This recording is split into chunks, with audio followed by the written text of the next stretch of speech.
Blog Talk Radio.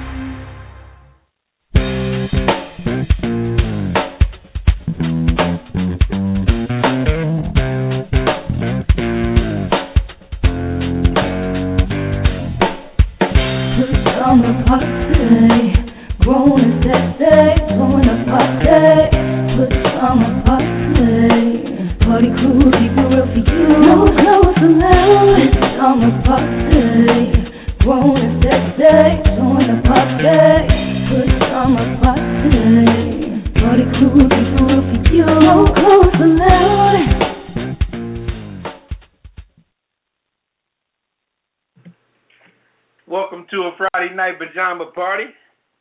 It's that time again all over the world to spark up this pajama party thing. I'm one of your hosts, Poppa DD. I'm here with Ketel. Hello. And Redwine. Bonsoir. And we're here to entertain you.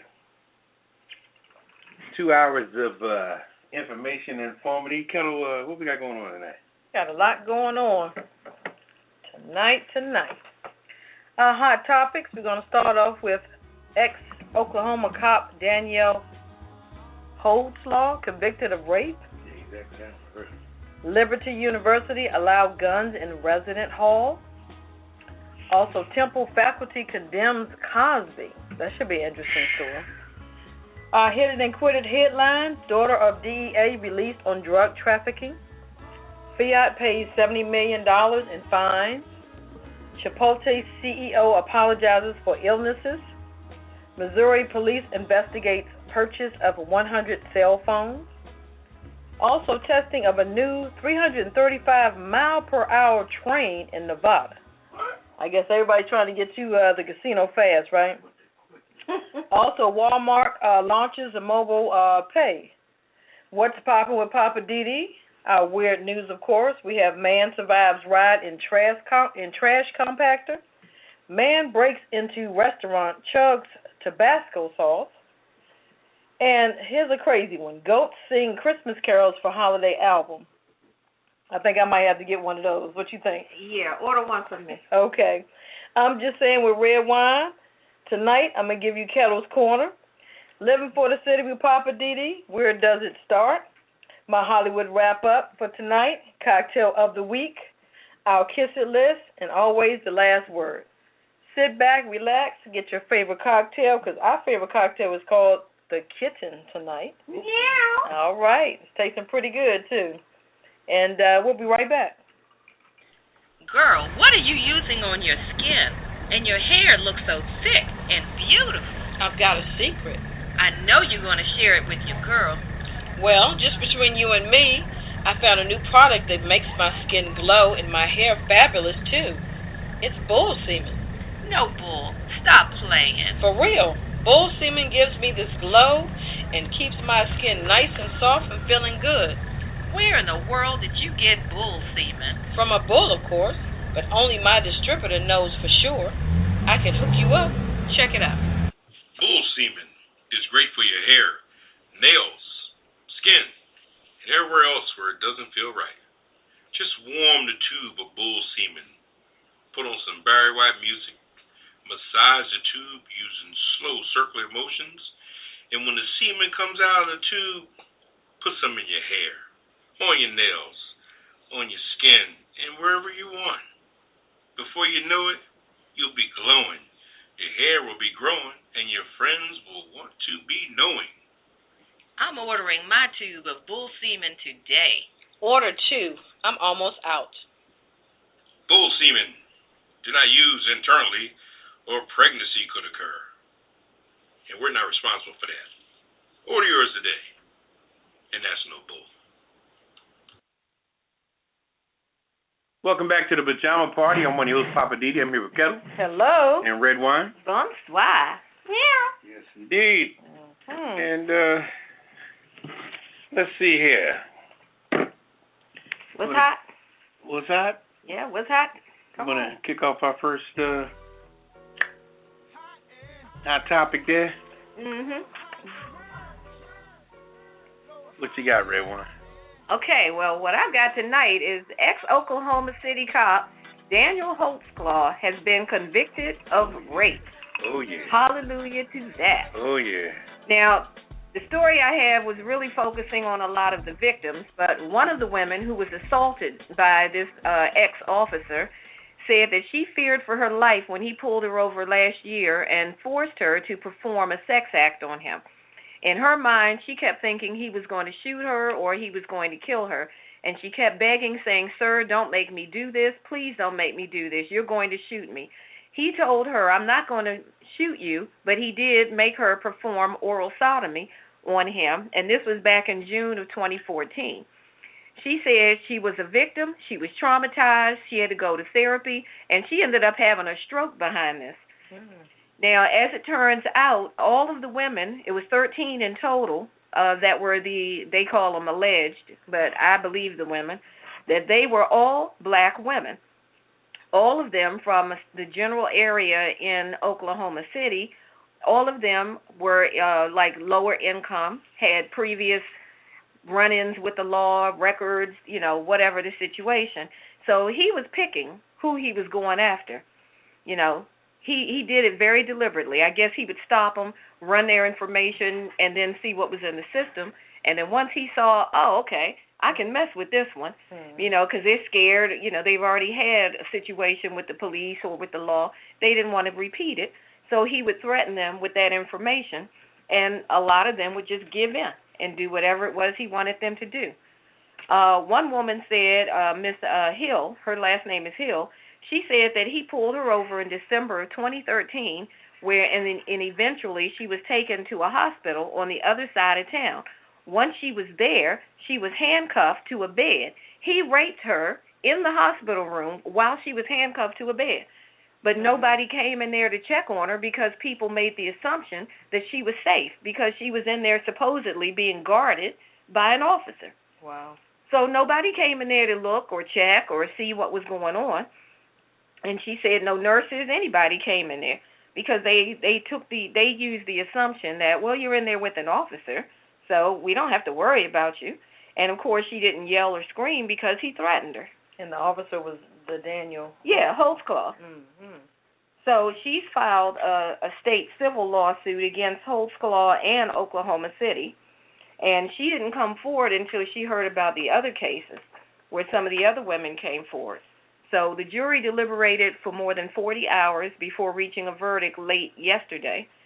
And as the story goes, for about 6 months, he was attacking women, all black women, in one of Oklahoma's poorest neighborhoods, exploiting his police badge to intimidate them into being quiet. Wow. And he selected his victims, as I said, based on their criminal history, figuring that if they had drug or prostitution records, that would make them a less credible witness if they decided to tell. Mm-hmm. Because he figured, hey, I'm an officer. I got the badge on my side. Why would you believe a junkie, a prostitute, a this or a that? Mm-hmm. And a lot of times we all know that tends to be the way it goes. Right. But this time, one of those women was the wrong one. She, gave him what he wanted, but then she went and told him. She said, I'm not going to be quiet on this. All right. I guess she figured if you don't kill me, I'm going to tell it. Right on. And that's what she did, and that's what blew the lid off of the whole thing. Wow. Now, what was interesting is that the jury was made up of all white people. Wow. So there was a lot of people that were upset about that. But the NAACP is saying that they're going to wait until the sentencing in January to see whether or not justice has really been served. Because the jurors have recommended a total of 263 years of prison time for Mr. Holtzclaw. And they want to make sure that everything is sequential or consecutive. They said they don't want him to ever see the light of day. And if you saw it on the news, he was in there in that courtroom crying like a baby. Yeah, he was. He wasn't nothing but a baby anyway. Yeah. He was 29. Definitely couldn't get no pussy on his own. So what are you going to do? Well, the trial happened on his birthday, and they said there were some people who had gathered outside of the courtroom that were out there singing happy birthday to him. Wow. To celebrate, him getting the hammer down on him on his birthday. He must be a psychotic individual for him to start crying and because he never got on the stand himself, so Well, because he believed until they said guilty, he always thought, having that skin he's in, that he always had a chance of survival. So Yeah. he always was a chance. But once they said guilty, he's like, oh, no, I'm in the same boat that I put these people in. Well, he is mixed ancestry. Yeah. His father is white and his mother is Japanese. Whatever. And one of the victims was 17 at the time. He raped her on her mother's front porch. Where was Mom? She wasn't. I don't know. I don't know if she was not home or how it happened. But, I hope he gets every one of those years. Wow. I mean, I know he won't live that long, but... What's his name again? We're going to put him on the kiss it list. Please put him on the kiss it list. Daniel Holtzclaw. And make sure you get his name right. You got it? I got it. Holtzclaw.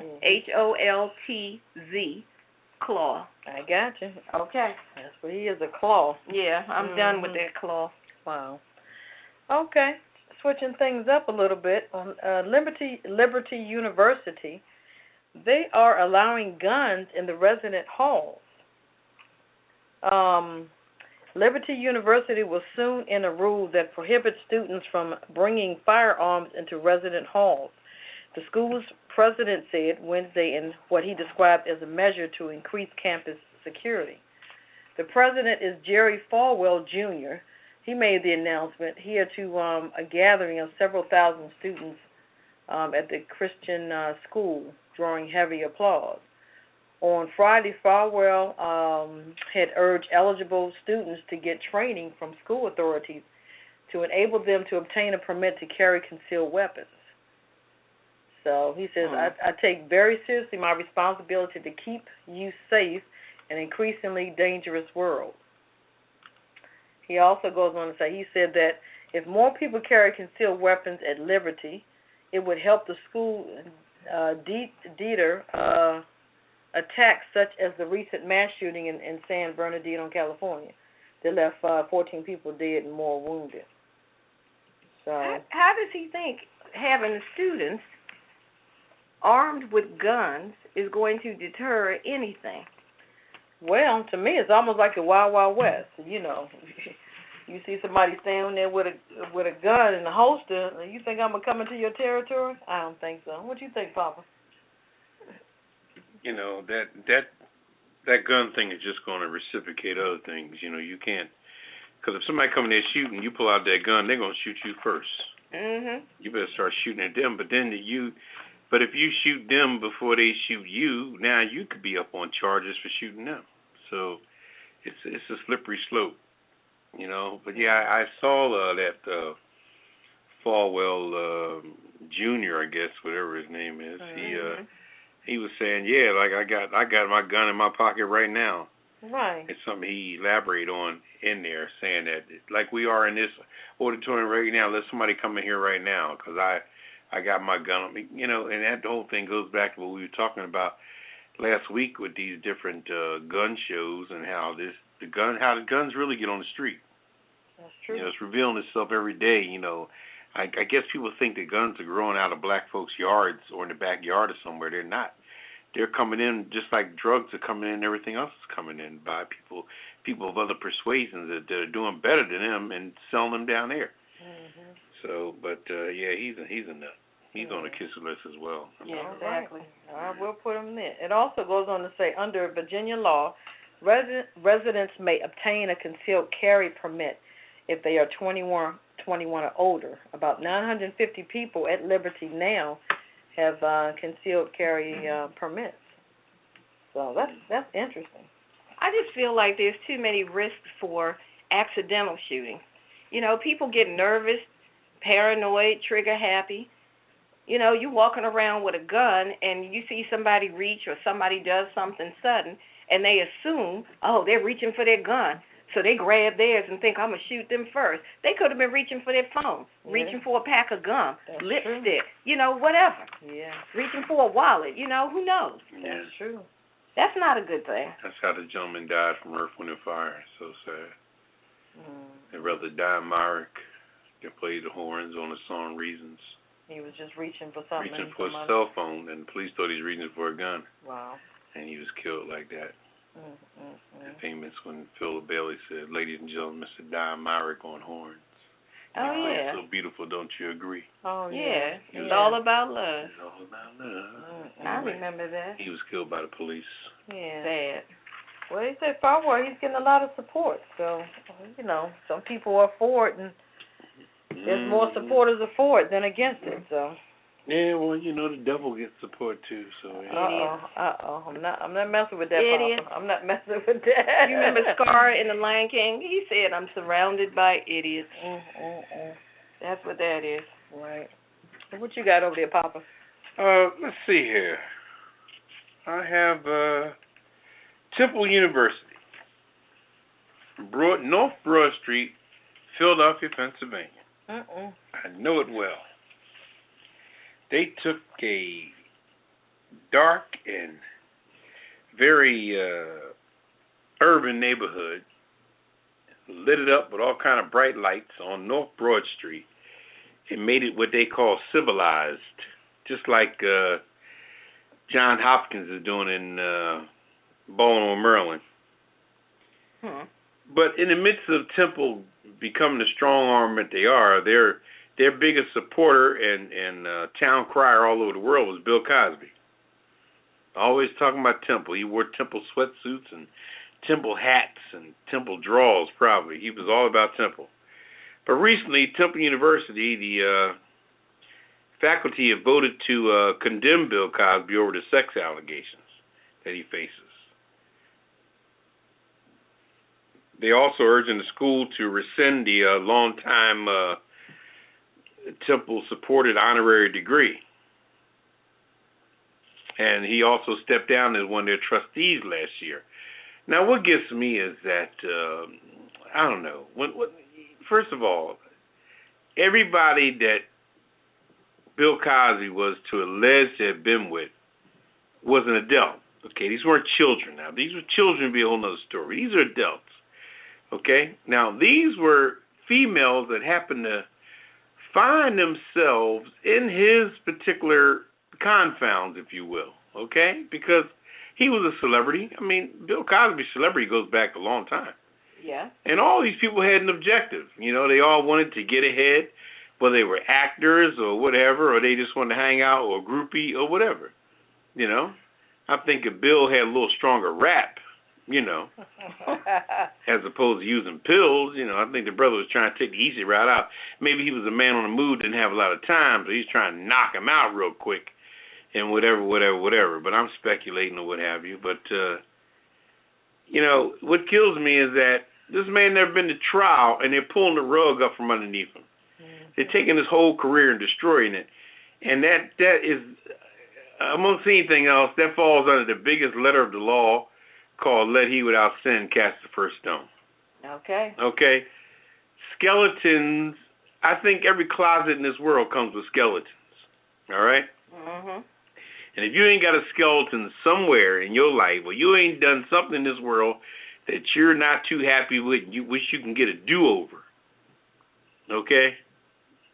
I mean, everybody, I can almost honestly say everybody has done something that they really wish they can get an opportunity to do a do-over on it, okay? Right. And I think that these ladies are in an abundancy. I think if Bill Cosby had a younger mindset to really go to court and then battle the credibility of these women that are accusing him, and he remembered them well. But see, he done forgot about most of this stuff. The man did the Fat Albert, the Cosby Show, I Spy. I mean, he's been all over the place. So his memory fades him on the stuff he's done, or especially his little social, situations. But I'm sure if he had his whole modern day mindset, a woman could have came. Oh yeah, that was Teresa. She wasn't nothing but a freak. Okay, she was trying to shake me down for some bread. All right. She was sucking my Johnson on the way from the airport when I flew her in, when I paid for the flight for her to come into L.A. She couldn't wait to get on my ass, So he could have spoke on them completely, but they know that with his age right now, he's not going to remember or recollect just how promiscuous they were. It takes two to tango. Yeah, I agree. You know what I mean? Yeah. So ain't like these people was blindfolded or with a silk hood over their head and was taken to his house. They came there on his own will. Yeah, they sure did. Now, what he did to them, if he did that, that was wrong to do something like that. Like I said, the brother could have used a stronger rap. But, you know, they came there because they had an objective. And now, all of a sudden, people done got older, and some of these women look hideous. Whew, Lord have mercy. Damn. See, back in the day, you know. Yeah, okay. Some people have been ugly from the beginning, so don't go there. But back in the day, their lipstick was popping. Yeah, okay. The lip gloss was popping. I guess. Well, the school's faculty senate also condemned the chairman of the trustees, Patrick O'Connor. It said it was a conflict for the Philadelphia attorney to have defended Cosby in the sex assault lawsuit by the former Temple employees a decade ago. So they just rolling through and bold and just knocking everybody over. Like Temple got those white folks, if you will, so fooled that they actually walk in the streets of a good neighborhood. That neighborhood in North Philly where Temple is, Susquehanna Avenue and Diamond Street and Cecil B. Moore, man, that stuff been ghetto since the word go. Mm. And now Temple done put like 350-watt light bulbs on Broad Street, telling white folks from Hootersville and what they call that little town? That little Mayberry RFD and Petticoat Junction that came to Philadelphia to get education. Yeah, you can walk these streets. These streets is cool. Go and walk the streets at night. But Bill, he can't walk them. They won't let him. You know. They just shutting them down, and that's not right. I think the main thing with Bill Cosby is bigger than we see it. It has to do with positioning when it comes to royalties and things like that. The competition nowadays when it comes to that show called TV Land, where you get slotted for your residuals of your different sitcoms and stuff like that. Somebody's behind this who's a lot bigger. Right. I'm thinking Larry David, but you know that's just my opinion. Okay, because you got that whole Seinfeld thing going on, and you know. Anyway. I just don't understand. What the hell is up with Seinfeld? But anyway. Yeah, all these other shows, you know, Modern Family, these shows are in syndication already. Yeah. So anyway, Bill, I feel bad for you, brother. Right. Because they beating you up, man. Crazy. All right, you guys got any questions or comments of what we're talking about tonight? Hit us up tonight, 914-803-4306. And press 1. Got to press 1 and get in the queue so we can talk to you, so we can sip on some tequila. But we're sipping on this cocktail of the week called the Kitten tonight. Meow. Some Bossier myself. Oh, boy. Yeah, you're sipping on that brown liquor, huh, They Papa? can have that Kool-Aid. All right. I don't remember Kool-Aid like this. I know that's right. I got some big old man testicle ice cubes in my glass. That's another chapter in the book. I think that's Time another for show, a Pop. CC break. Yes. We're going to come back with our hit and quit it headlines. We'll be right back. This is Ketel with the Yellow Top. Join me every Friday for my segment called Ketel's Corner, where I'll be talking about any and everything from Hollywood to far Rockaway, New York, and everything in between. I'll take one of this week's headlines that caught my eye and give it Ketel's point of view. So join me, that's Ketel with the Yellow Top, every Friday night on the Pajama Party. New headlines are coming in now, so I got to go check them out. And I'll see you in Ketel's Corner.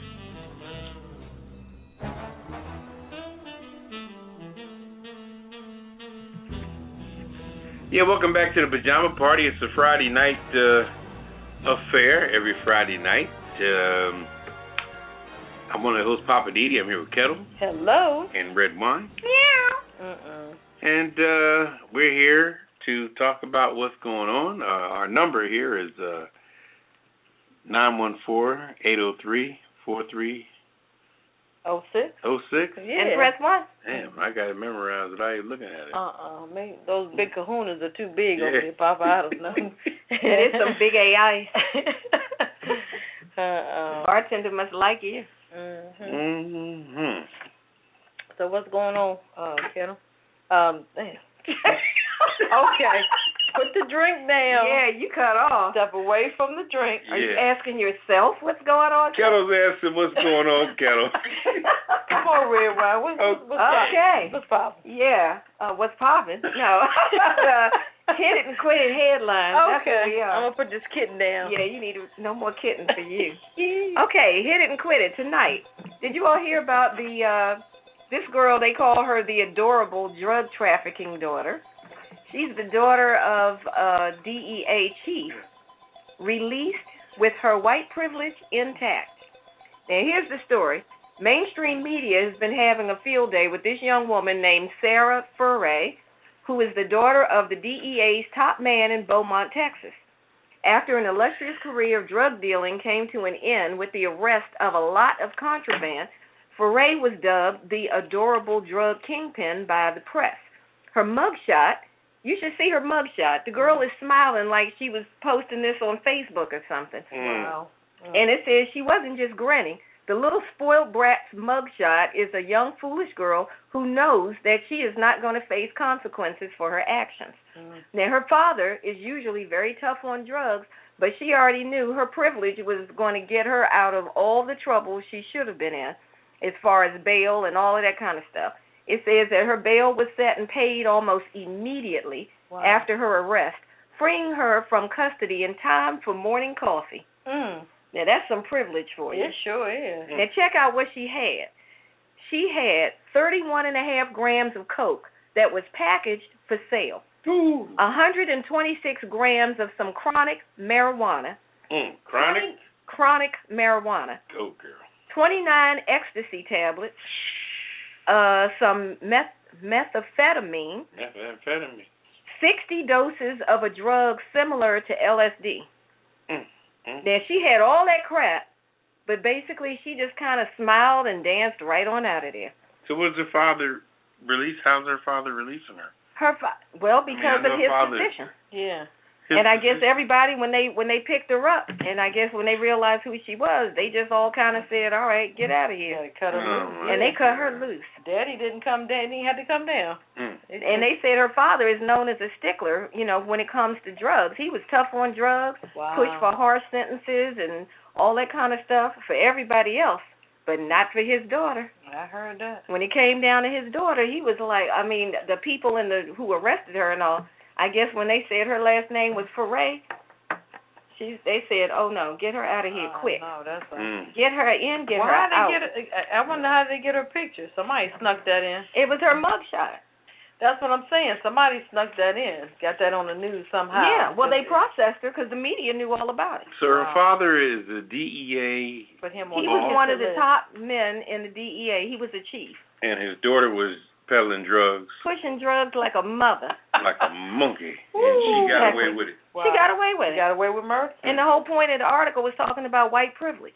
They were saying that if this girl had been black or Hispanic, do you really think she would have been grinning in a mugshot and dancing out of there? Yeah, that mugshot looks very nice. It looks like a Facebook or a... That's what I'm saying. It looked like a Facebook post. You're right. She knew she had nothing to worry about. Exactly. She knew it. When she took that mugshot, she was like, go ahead, take my picture, because I'm going to be out of here. As the saying goes, daddy's rich and your mama's good looking. Isn't that how it goes? That's just blatant, black and white. It's very blatant. Wow. People sit in jail cells a lot of times overnight. Still in jail. And all kind of stuff. Still in jail. Even when they can afford their own bail, they still got to go through a bunch of stuff. Yeah. But not her. She was easily processed quickly and released, like bada bing, bada boom, get her out. Bada bing, bada boom. So, there's your white privilege story. All right. Wait a minute. We have a caller. Let me see if I can get this caller up. Caller, you're live on the Pajama Party Show. What is your comment? And welcome aboard. Hello. Hello, everyone. I just wanted to point out it's not just white privilege. It's what people with money and power get away with in this country. Because had she been poor and white, she'd still be in jail. They really need to stop. I agree. Money buys everything in this country. And if people don't realize that it's us versus them, if you make less than 7 figures a year, you're one of us. They're them. Yeah, and that's they true. are taking over. And I just think it's sad because this young lady didn't spend 3 hours in jail. Not 3 hours in jail from getting arrested to being released. Anyone else would have sat at least the night till first appearance. So it just proves that if you have money in this country, you can do whatever the heck you want. It doesn't matter. Wow. Yeah, and connections don't hurt. Oh, no, that's right. But her father is the top DEA agent for the state of Texas. I want to see him have some federal repercussions for getting his daughter out. I want to see him lose his job for throwing his power around. Yeah. That's all I want to say. Okay. Okay, thank you for that. Go ahead. Were you about to say, Poppa DD? You were about to say something? Oh, you got that, huh? That's good. I like the way you broke that down concerning the us against them, and I think that sometimes people got to understand there's really not the color thing. The color thing really doesn't have a lot of barrier on things because there's a lot of people out here that are suffering. White people suffering in their own ways with situations, that are being levied against them by their own people. So I don't know what people think the privilege is based on the money. It seems like money gives people the like they have some type of propellers on their feet, and it's really interesting. But I appreciate you clarifying that situation with the that's not the color, it's definitely the color of money that really makes a big difference. All right. Well, thank you, guys. I enjoy the show. All right, thank you, caller. All right, thank you so much. All right. I tell you, having some connections don't hurt either. Yeah, maybe that's why Donald Trump has gotten up in status as far as they want somebody of power and money, He seems to have a lot of both. Yeah, he does. Well, he's full of shiggity in all actuality, but we won't go there. That's another chapter in the book. Yeah, anyway, in other news, Chipotle, which I've been to a few times, every time I went there was a line. Now they have a situation where people were, a salmonella thing going on at one time? Ebola, wow. Oh, E. coli. Ebola. Sorry, what's up, babe? Okay, step away from the glasses. You got the big kahunas and you got the kid. Let it be known that red wine is giving Chipotle an African disease. Okay, anyway. They've gone through some stuff, but, this is almost a bittersweet situation because before all this went down, Chipotle was making a mountain of money. Every time I went to a Chipotle, I was in line waiting for it. And it was a real simple operation where they just had, just a simple menu that showed this and that, meat, beef, pork, chicken, beans, rice, whatever. Whether you want it wrapped up in a burrito or a bowl, yada, yada, yada. It was a simple menu. Say the lime rice. I like that. Yeah. It was like good. That lime rice. I picked out on it. Yeah. Every now and then you get a bad batch, but for the most part it was pretty good. It was filling. Yeah. You put a little red sauce on it and make your breath smell like crap. But anyway, it's a pretty good meal. But recently they had a huge scandal, like Redwine said, of Ebola. It was a mistake. E. coli. E. coli. Anyway, E. coli and salmonella and things like that is the food's worst enemy. And recently, the Chipotle founder and the co-chief executive officer, his name is Steve Ellis. We can put him on the kiss and listen to anytime. Okay. Steve Ellis on Thursday apologized to the patrons who fell ill after eating at the company's restaurant and pledged that sweeping new food safety practices will prevent such outbreaks in the future. Okay? Really? Yeah, he said this was he quote said, this was a very unfortunate incident, and this is the way he talks. He said, sounds like Bill Cosby. Yeah, he sounds like Bill Cosby. He had a cigar in his hand. He said, this is a very unfortunate incident, and I'm deeply sorry that this happened. But the procedures were put in place today, and so far the industry that we have in place has a safer environment. He said this in an interview on NBC Today with your boy Matt Lowry there, Oh. Redwine. I know you love him. Oh God. I guess you know when they get on that, they think it's credibility. Yeah, he's got the suit Whatever. on. He's all well dressed and well shaved, and he took a bath and he used a degree underarm, whatever. And he's, his comments came a day after a local health official reported that 80 people have been sickened by this Nerovirus linked to the Chipotle Mexican Grill Inc. restaurant in Boston. Mm-hmm. In the latest wave of patrons who had fell ill on the heels of another outbreak in the northwestern area out there by Seattle. So Chipotle's all over the damn place, huh? Yeah, they coast to coast. But how the hell? Well, so if somebody got sick in Boston and Seattle, hell, that's a world apart. It sure Yeah. is. So is that they sharing chickens or? I don't know. Maybe so. Anyway, Maybe okay. that's why the chicken crossed the road. Yeah. To get to the other side of the country. I guess so. Could be. Oh boy. So in any event, Chipotle, he's trying to get himself back together. But it happens with everybody. When you're up, you're up. When you're down, you're down. And after a while, you're going to get flagged on stuff. Nothing lasts forever. I just hope he banked some of that money he was making before this happened, because them jokers was getting paid. Yes, they were. Every time I went to that place, it was a damn line. But you know what? I think the next story is going to be he's been fired or let go or whatever, and another CEO has come in still apologizing. Wah. Yeah, but they get fired with a severance pay. Yeah, severance pay package. Yeah, that's crazy. I'm telling you, I got in the wrong line. I don't know what line I'm in, but I tell you, people get, they got rid of him today. They say he walked away with $12 million. Hell, that ain't walking away. I just don't understand. I just wonder if it was possible that it was sabotage. It could have been. Yeah, it could be. Because Chipotle has been racking up. Yeah, and all the people. And everybody else is trying to compete with them. And they have never really changed their menu. They just continue to do what they do consistently. Yeah, and then all of a sudden, Cola. Yeah. And in one location, what was it, first in Oregon or Washington State or something? And he somewhere. did it in two separate areas, like in Boston and in Seattle, to span the globe of the world. That way he could talk about it on the East Coast. But first it was over in the northwest part of the country. Right. And then it was another area on that side of the country. Then it started moving across the country somewhere in the Midwest. Yeah. Then it hits the East Coast. And I just wonder, the people that claimed they were sick, that could have been a setup too.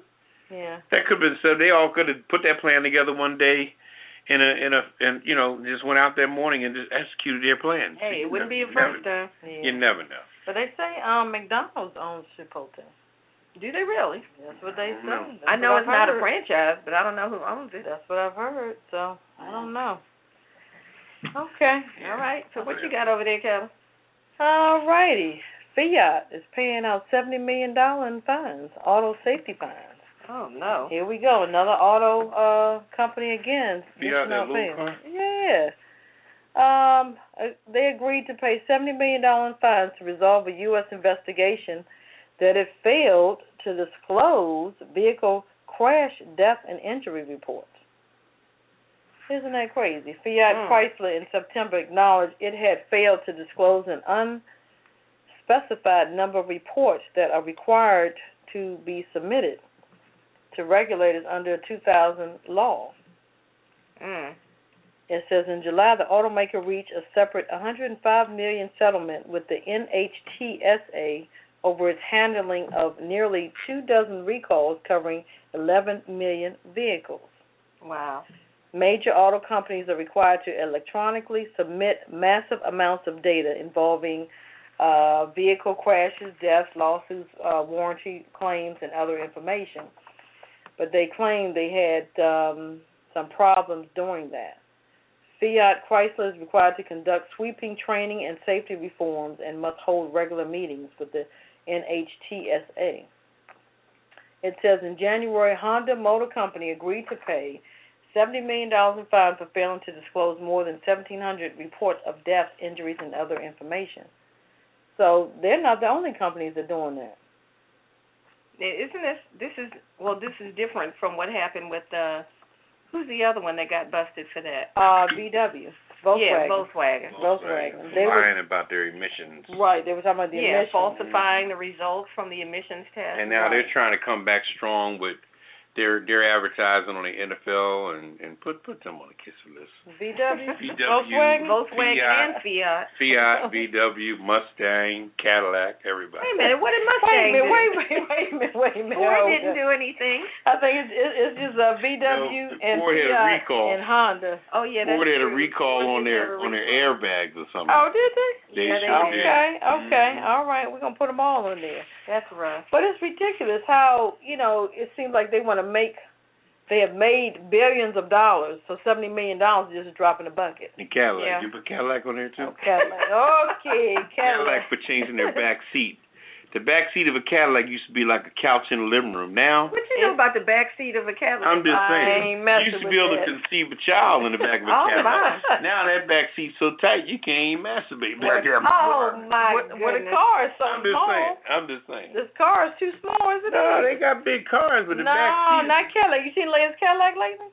You must haven't seen it then, Papa. I can't afford it. Okay. I don't look at what I can't afford. I ain't in that. What you got over there, Redwine? Yeah, speaking of Missouri. Uh-oh.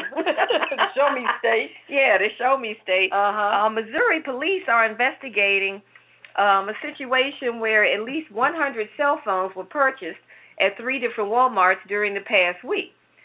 So the people were asking, like, who orders 50 phones for Christmas? Like, who does that? Right, exactly. So it started to raise suspicion because the FBI then started looking into it, trying to determine is there something fishy going on. And I guess, the whole situation is that if you were to buy maybe 5 or 10, people don't really pay that any mind. But if you go in there and buy 100 phones. Who did the purchase? I don't see the name of a person. No, I don't mean name, but what was their persuasion or ethnicity or come on, this is the pajama party. We ain't looking for names. We're looking for. It doesn't say. I'm looking, but the story doesn't really say. I mean, this Oh, wait a minute. does it say? The cops did say they were foreign speaking. Oh, yeah, they Right. did say that. If somebody goes in somewhere and buy, first of all, an abundance of purchase should be done at a wholesale installation, That's true. or as they call a big box store, Right. whether it be Sam's, Costco, Sam's Club, or the New York DJ. wholesale district where you got to provide a tax ID right. and things like that. Right. Now, somebody going, just like when you go in some type of store, you see somebody pushing around 50 bottles of Pepsi in their cart. You'd be like, what's this guy got a store or something? Yeah. You know That's what I mean? what you do think. You go into a store to buy something for your store. Right. It's just, People do it all the time. well, based on the sale. Yeah. And then Walmart is a big victim. I mean, that store is a mess, okay? Yeah. That store got 8 million stories in the naked city. There's so much going on in Walmart. Right. That store is just crazy. It's just, But it was crazy. So one guy bought 50 phones. Right. These And are throwaway phones. These are phones that are used, and these phones could be used to ignite bombs They could. and things like that. But This is the thing that as far as your little register where you can set the alarm. Mm-hmm. The alarm could be set. I mean, not that I know this. I'm just speculating, but that alarm could be set on the phone as an igniter. That's true. Just speaking hypothetically with just basic mathematical intellect. Maybe that's why this witness, he decided to say something. Yeah, well, you should always. If somebody going to come in Walmart and buy 50 phones, come on now. But then also, too, then the next day, that was on Friday, the next day about 4 a.m. at another Walmart, somebody bought 60 phones. Yeah, I mean, come on now. Is this in the same area? No. The first area was in Colombia. The second area was in Lebanon. You see, the little things like that, when it comes to terrorism, the little things like that is what has to be spoke on and uncovered. Mm-hmm. Instead of you being a dingbat cashier, I guess you're going to make a lot of phone calls, huh? Saying some old dumb shit when the person comes to the counter. That's true. Oh, wow, these the Christmas gifts? Yeah. Yes, it's the Christmas gifts. Oh, yes, it's the Christmas gifts. Instead of saying This something. is for Habib, and this is for Labib, and this is for little Habib, and this is for little Habib Jr. Yeah, a lot of Habibs. Yeah. Come on now. What you buy? You got 50 Habibs in the family. Well, they said that at this point they don't know whether or not the purchases were related. Yeah. Come on. But it all happened within a close period of time, like within a day or so of each other. 50 cell phones. No, it was 100. 100. So, Yeah. 50 the first one and 60 different, so 110. My math is correct. Somebody's getting a lot of fun. Walmart must have But like had I a killer said, you know, steal going on. if you got a little dingbat cashier that just, you know, her biggest thing is to make general conversation, and she ain't concerned about jack. Everything you bring up there, she's just gonna make a little comment. You know, I just it's a mess. We're doomed. We're doomed. Yeah. We're doomed. Stick your head between your legs and kiss your ass goodbye. Oh boy. Okay. Well, at least they'll be able to do it on a cell phone. I'm just saying. They got enough of them, right? You know. Well, what you got over there, Papa? What you got over there, Papa? Wow, interesting. That's crazy. What I got over here? What am I doing? Put the bottle down. Wait a minute. Put the whole bottle down. Okay, we got some Hyperloop train. Hyperloop. Yeah, what the heck is that? Tell us about that, Papa. Yeah, it sounds Hyperloop. They say the Hyperloop will begin testing in Nevada in 2016. Okay. This is a startup company called Hyperloop Technologies, which takes its name from the Elon Musk proposed invention that, but it's not directly connected to him. We got to read up on this Elon Musk. I used to use a Musk cologne at one time. He announced today that, which may be, you know, Musk is a big cover-up. It's a good, you know, if you're trying to cover up the smell of weed or something, that Musk cologne was really good for that. I wouldn't know about that. They had a real strong, you know. Anyway, that's another story in my younger days. So what about this Elon Musk? Elon Musk, he announced today that he will build a test track for the ultra-fast transportation service to North Las Vegas, Nevada, located within an industrial site. The propulsion open-air test facility is about 50 acres, and the testing is expected to begin in early 2016. The company plans to test its custom-designed electric motor to speeds of up to 540 kilometers, which is about 335 miles per hour, on a 1 mile long track. I mean, they're trying to put together. They're basically trying to get from California to Las Vegas in about 2 seconds. 20 minutes. 5 minutes? 20 minutes. Wow. And they want this train to go 300 miles an hour. And believe me, you build it, they will come. They'll ride it. Yep. They will come. So remember that name. It's called Hyperloop Technologies, and it's from a guy named Elon Musk. And he's apparently a fat cat that did some stuff. Got some big bucks. Yeah. So everybody's behind him. The latest issue of Poppa Science, which is a very prominent magazine, they're behind him and everything, and everybody's going to see what's up with this transportation going between California and it has one purpose, to go from California and Vegas. I'm sure Vegas is putting their money behind it. Oh, for sure. Okay. That'd be smart for them to do that. All right. So other railroads, beware. I know that's right. Jokers is building tracks out there. Yeah. All right. Competition has begun. Wow. Trying to get to the fastest casino as soon as possible. Yeah, main thing is getting back. They want to do their dirt and get their ass back too. No, that's right. They ain't just going. If you want to get back as fast as they got there. Right. And that's it for that particular story. Okay. I got one more hit it and quit it before we take a little CC break. Walmart launches its own take on mobile pay. And the latest bid to make its stores more convenient, Walmart WMT on Thursday is rolling out a new mobile payment solution called Walmart Pay that enables shoppers to check out its own stores via a quick 3-step process. Built as an add-on to the retailer's mobile app, shoppers first link their preferred payment method to their Walmart.com account. Options include paying via credit card, debit, prepaid, or Walmart gift card.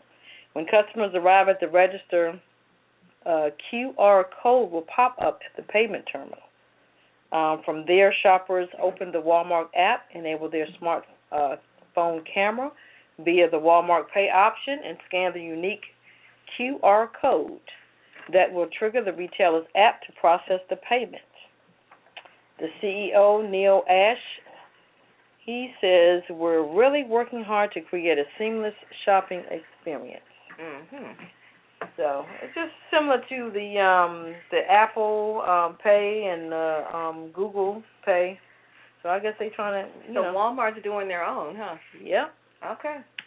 They don't want Apple Pay and the other Google Pay, huh? Even Starbucks has their own. They're not bringing other people in there. Wow. A lot of businesses are afraid to let other people infiltrate their particular situation.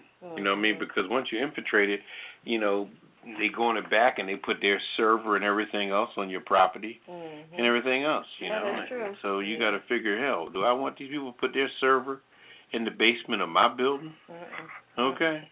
So Walmart, which is, Wall Smart, really. Yeah. That store making money. I go there to get my cereal and everything. That's my people, man. They said they got 22 million people using the Walmart app. Really? Yeah, that's a lot. Yeah, it's big. And the QR code, that's that little box that has the little patterns, the black and white pattern in it that you scan? Yes. Okay. Yes, Redwine. It's under the WMT. That's their stock Well, this is ticker. the Pajama Party here. While they having small talk, let me advertise the show. I'm Poppa DD. I'm the one Are you really? the show. Are you really? This is a Friday night adult party where we sit back and relax and we let you know what's happening in the world. Stuff you're not going to hear on mainstream news. We talk about what's going up, what's going down, what's happening. Let you know what's going on in your surroundings and things of this nature. I'm Poppa DD. I'm here with Ketel. Hello. And Redwine. Bonsoir. And they work for me. And on that note, we're gonna take a little CC we're gonna take a break. Yeah, we're coming back with Poppa DD and what's poppin'. Yeah, if we don't knock him out. Yeah. Hey, this is Poppa DD. Join me on Friday nights live at the Pajama Party Adult Online Radio Talk Show. And don't miss my segments called Living for the City and What's Poppin'. Hey, and join me. This is Redwine with the long stem, and I've got the hot topics in my commentary called I'm Just Saying. And don't forget, the cocktail of the week for me, Ketel with the yellow top. I got the Hollywood wrap-up along with Weird News. And don't forget, we've got the Kisser list. That's for the people who get on our last nerves, and you want us to call them out. So join us on Blog Talk Radio for the Pajama Party. Every Friday night at 9 p.m. on the East Coast and 6 p.m. on the West Coast. Go to apajamaparty.com to listen online or follow us on Twitter at apajamaparty. Call us live, 914-803-4306. And don't forget to press 1. Now let's get back to the show. Hey, what happened to the snack tray or the bartender? Does anyone see my slippers? I'll call it room service.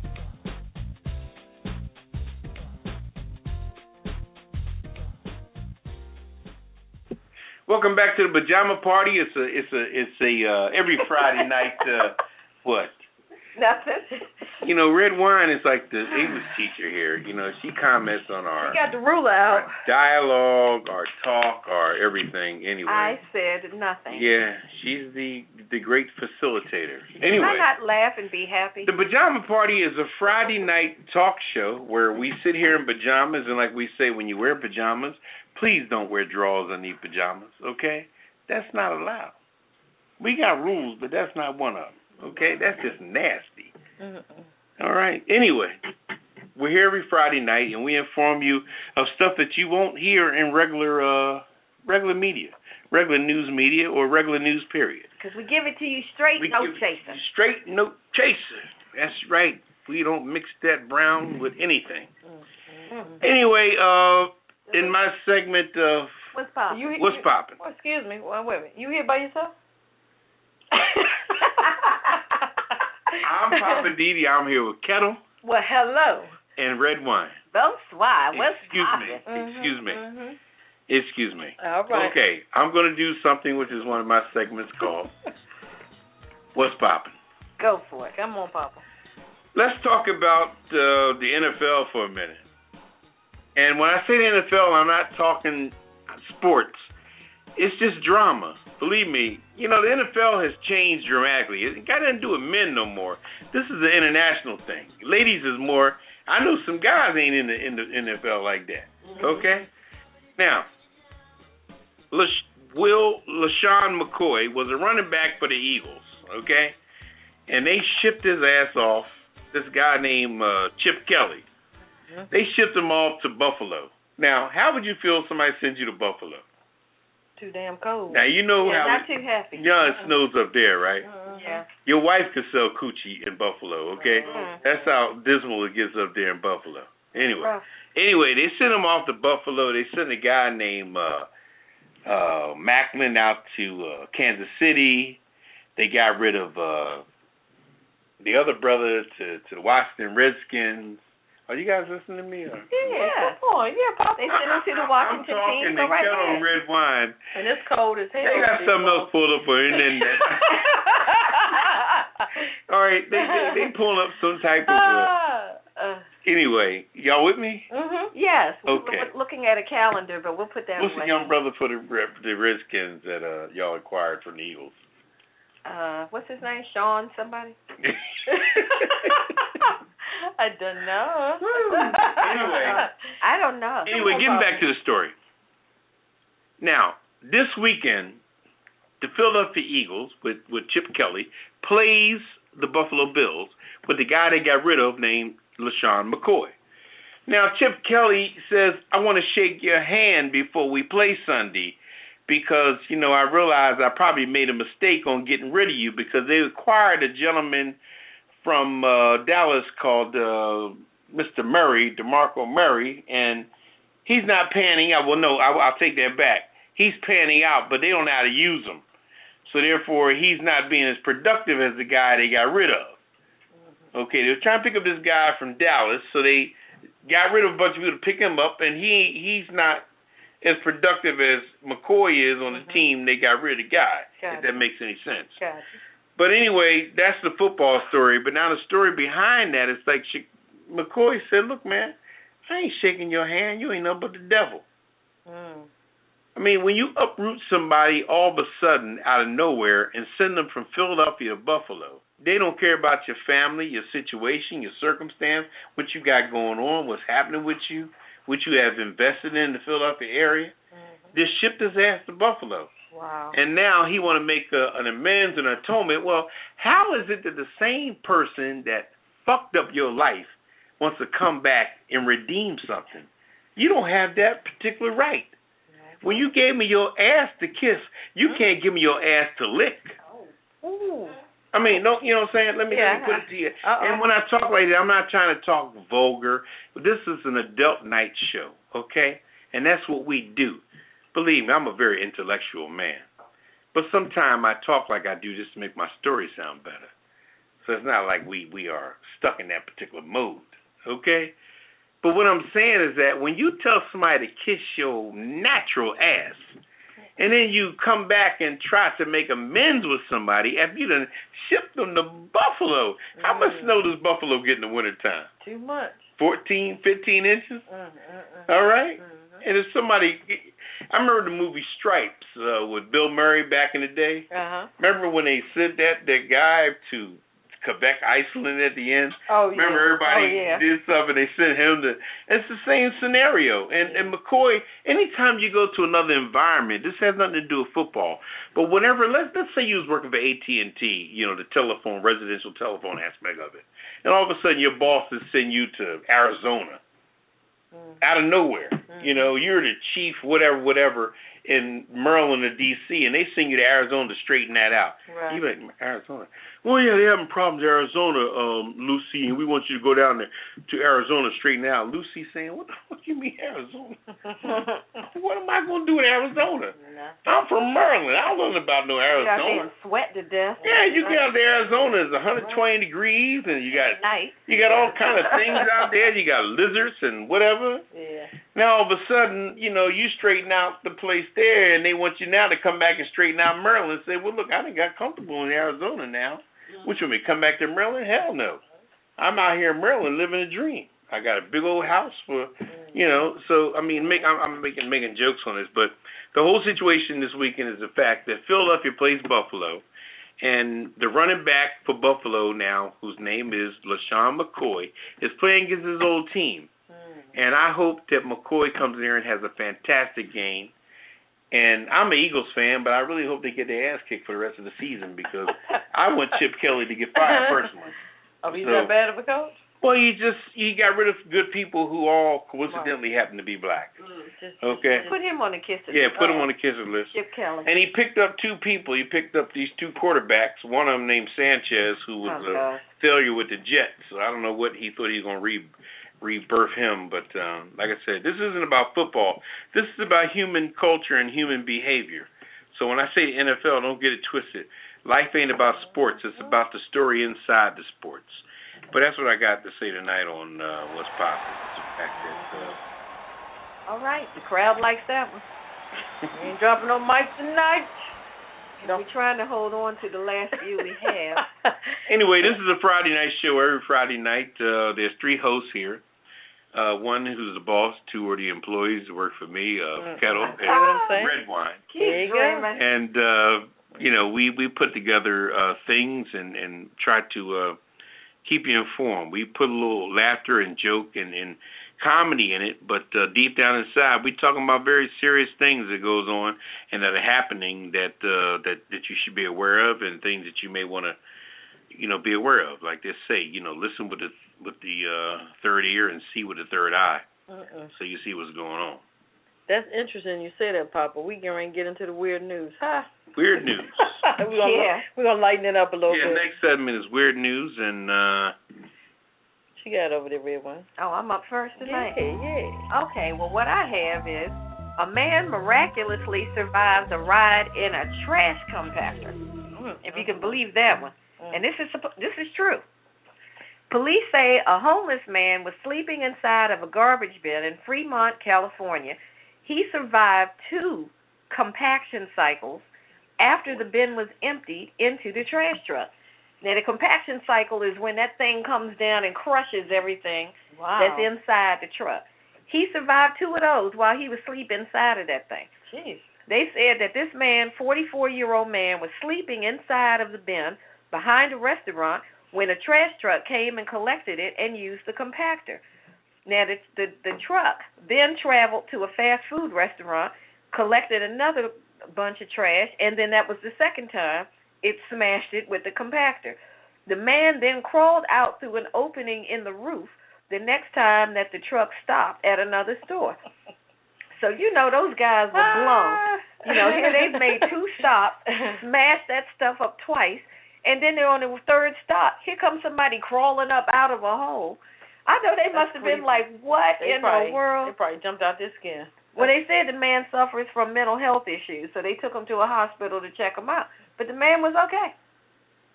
I guess he was padded or something by all the trash. They probably did have you seen in the movies how they drive up to the hospital and they just dump the person off? Yeah, and keep it moving. Because he probably stunk like all outdoors, all that trash he was in. Wow. I cannot imagine. Wow. Well, that's it on that one. I'm glad he survived it. I know that's right. What you got over there, Papa? I got here in weird news, a man breaks into a restaurant and then chugs Tabasco sauce. What? Wow. This is in Burlington over in Germany. They do crazy Berlin, Germany. A man is in hot water after allegedly stealing a bicycle, and then he drove through the window of a Berlin restaurant. Okay, and then when he got in there, the police surrounded him, and he said he was thirsty, so he grabbed a bottle of Tabasco sauce off the table and started chugging that down. Oof. Okay, afterwards, the police said the 34-year-old man was intoxicated, but it wasn't really clear that why he drank the Tabasco sauce to quench his thirst. I mean, it's just sounds like because he was intoxicated. This is weird. Yeah, the man was drunk and he grabbed the face. He was thirsty and they said he mistaked it for a little tiny bottle of liqueur that's popular in Germany, but it turned out to be Tabasco sauce. So, wow, that's crazy. So what about that? His damn tongue is off. How about that? He probably don't have a tongue. I bet that sobered him up. And Tabasco sauce has got heat. Yeah, that's not like hot sauce. That's like straight fire. Yeah, that stuff got heat. Look, he was spitting fire after a while, I guess, huh? Poor baby. Well, I got one last one. I got a doozy here. You guys better listen up. We got goats singing Christmas carols, and they got an album out. Wait a minute. Are you saying ghosts like Casper? Goats. Goats. Goats are singing Christmas carols my God. in the holiday album that you need for this season. Oh, we my kid goodness. you not, an entire Christmas album sung by goats is here to brighten your holiday season.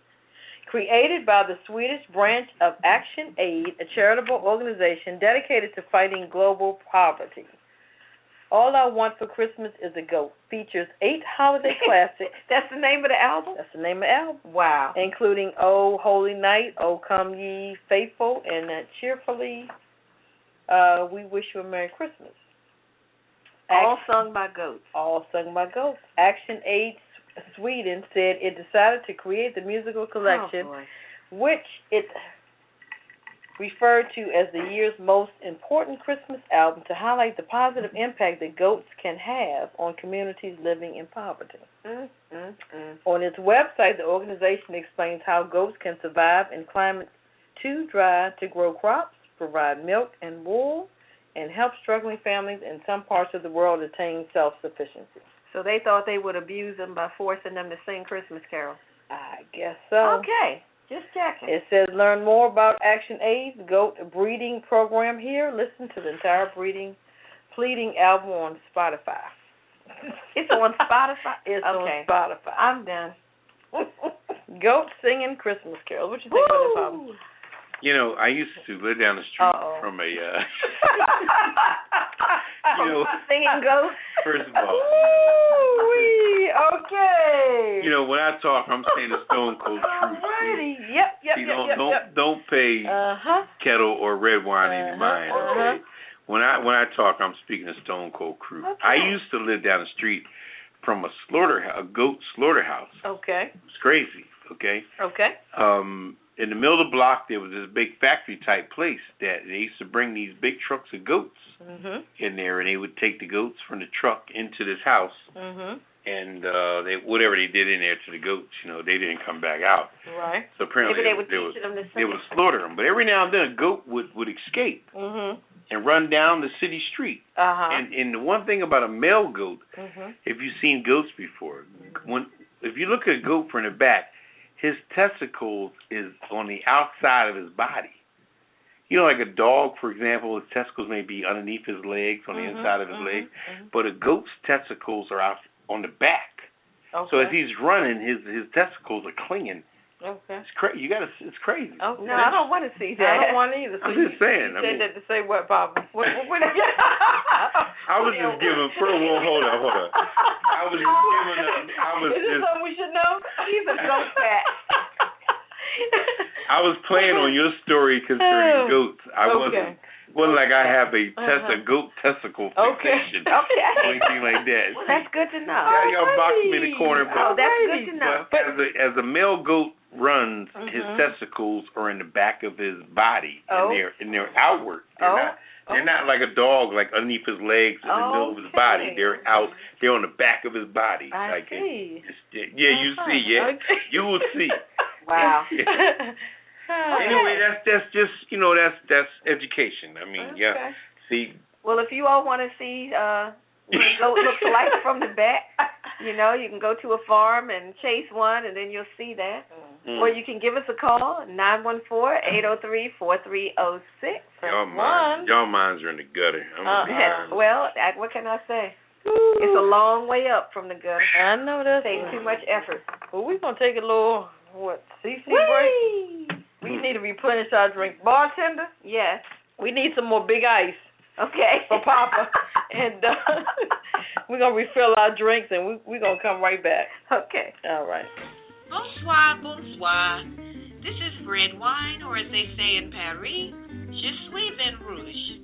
Join me every Friday right here on A Pajama Party, where I'll get on my rant, sit on my little bar stool, and give you my opinion on whatever has been bugging me or whatever's on my mind this week. You don't want to miss it. I know I won't.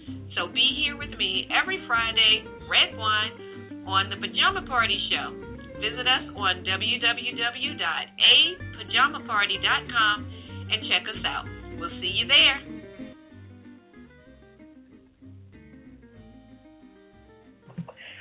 Welcome back to the Pajama Party. I'm one of your hosts, Poppa DD. I'm here with Ketel. Hello. And Redwine. Bonsoir. And this is a Friday night affair that we do every Friday night. And we talk about the going-ons of the world, things happening, what's going, what you need to know, what you should have known, what they should have told you. We're here to inform you. Just think of us as the Jet Magazine. Right now. Anyway. I like that. I like it. Yeah. Okay, cool. Yeah, that was smooth. We're going to go to I'm Just Saying, which features Redwine, giving her commentary about how she feels about something in particular. Well, pardon-moi. You have the floor, Redwine. Oh, merci beaucoup. Well, tonight, I'm just saying, don't be a boss, be a leader. Ooh. Okay? How many people have a manager who seems to be more focused on just being a boss than being a leader? Now, I'm going to tell you a quick story. I used to work for this guy who was obsessed with bossing people around and delegating everything to everybody except himself. He didn't do any work at all, and the little bit of work that he did try to do, he made a total mess of it. And the rest of the team would have to pitch in and clean up his mess just to save face for the company. Now, what kind of manager is that? He was a boss and nothing more. Years ago, I heard Red Fox tell a joke about a boss. He said a boss is just a backwards SOB, and some of them are double SOBs, hence BOSS. Sounds like he knew my old boss. It's frustrating when you work for someone who basically is just faking it every single day. And you can't really report him to his manager because they're golf buddies or some crap like that. That's how he got the job in the first place. It's pathetic when somebody gets a job making plenty of money to oversee plenty of people by doing plenty of nothing. I'm just saying, sounds like monkey business to me. It kind of reminds me of a plantation setup. Give the so-called boss power and authority over a bunch of hard-working folks, threaten them with disciplinary actions and repercussions if they don't sing and smile and do what the boss says. That's how it goes down with many companies. You tell yourself that if it ever starts to get that way, you're going to quit. But the job market, being as tight as it is, makes quitting like almost impossible. You know, you tell yourself, like on the plantation, I'll just run away. You know what the risk is of getting caught. That's why people don't do it. You know the penalty will be severe if you get caught, and so you think about it all the time, but you never do it. Of course, there's always that group of coworkers that tell you in a heartbeat, I'll do it, I'll run off, I'm going to tell them what I think. They say they're going to cuss the boss all out, and they're not going to lose any sleep over it and all that kind of stuff. But when the pedal hits the metal, they just stand there and smile, and they say, yes, boss, right away, boss. And then they mumble and grumble the whole time they're doing the work. And then they tell everybody stuff like, you know, I was just about to give the boss a piece of my mind. And then I remembered I got a car note to pay. I got to pay my mortgage. So I just let it go this time. You know, those are the people that crack me up, for real. I'm just saying. But getting back to my old boss, this guy was a character. He would have us come to a meeting that he was not prepared for. Then he would hem and haw and kill time trying to sound knowledgeable and important as if he was impressing or fooling us. The man was a joke. He was such a waste of space and a waste of oxygen. I mean, I don't mean to sound cruel, but he was ridiculous. So being a good manager requires you to be a good leader. And a leader should lead by example, not just with words. All talk and no action does not cut it. A good leader should be willing to jump in and pick up the slack when he sees it and help out the team that he's leading if they need some help. Even fast food managers will jump in and flip burgers if the grill is getting behind. So I'm just saying, to all you managers that are nothing more than BOSS, get in there and flip some burgers already. Take one for the team. Show your people that you're not afraid to get a little dirt under your nails. Suck it up. Put your hand to the plow and push. Don't just sit back yelling at your employees, push faster, while you sit on your butt and read a newspaper.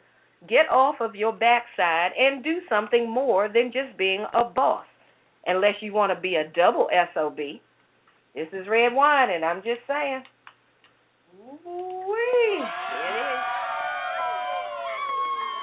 I'm sure a lot of people can really relate to that.